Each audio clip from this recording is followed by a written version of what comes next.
पवित्र बीजक, प्रज्ञाबोध, ज्ञान चौतीसा ट, ज्ञान चौतीसा ट, टटा बिकट बाट मन माही, खोली कपाट महल मों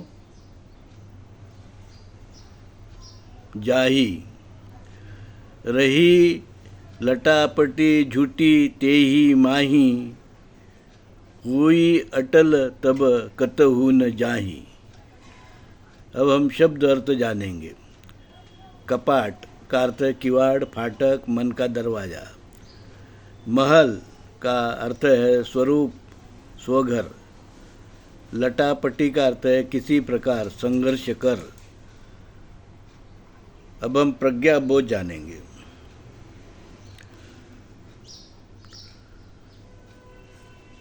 धर्मात्मा कबीर ज्ञान चौतीसा के अक्षर ट का तात्पर्य समझाते हुए कहते हैं, भाइयों, मन की उलझनें बड़ी विकट होती है। मन बड़ा चंचल है, कहीं एक जगह टिकता नहीं। इसलिए मन को बड़े धैर्य और परिश्रम से चुचकारते हुए उसे आपाधापी से शांत कर मन के अंदर जाना होता है। तब कहीं आत्मस्वरूप का बोध होता है। कबीर साहब कहते हैं, जब मन पर नियंत्रण हो जाता है, मार यानी इच्छा, तृष्णा, मोह, माया, अहंकार आदि छठरिपु को वश में कर लिया जाता है और मन निर्मल शुद्ध निर्विकार होता है, तब चेतन राम के दर्शन होते हैं। यही अटल स्थिति है, फिर कहीं जाने की जरूरत नहीं होती है। यही निर्वाण मोक्ष की स्थिति है जो जीते जी हम प्राप्त कर सकते हैं। यही परम सुख है। मानव का मन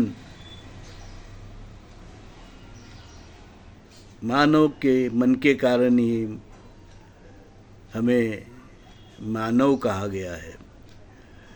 मानव जन्म बहुत ही दुर्लभ है। आप संसार में, सृष्टि में देखिए, यह जीवन, मानव जीवन बहुत ही दुर्लभ है। यह जीवन जब हमें मिलता है तो हमें इसका सदुपयोग करना चाहिए। क्या धर्म है, क्या अधर्म है, यह जानना चाहिए। यह इसका बोध प्रज्ञा से हो सकता है और मन में जो उलझने हैं उसको हमको दूर कर, शांत कर, मन को शांत कर, एकाग्र कर धर्म की राह पर चलना चाहिए। यही बात धर्मात्मा कबीर हमें बार बार बताते हैं। साधु साधु साधु।